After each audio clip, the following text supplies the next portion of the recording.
السلام عليك يا أبا عبد الله وعلى الأرواح التي حلت بفنائك.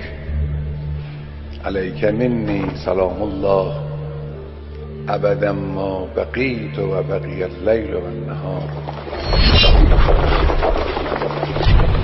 ولا جعله الله آخر العهد من زيارتك. السلام على الحسين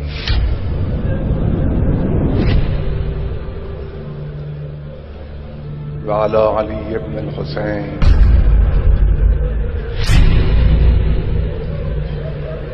وعلى أولاد الحسين وعلى أصحاب الحسين الذين بذلوا مهجهم دون الحسين عليه السلام.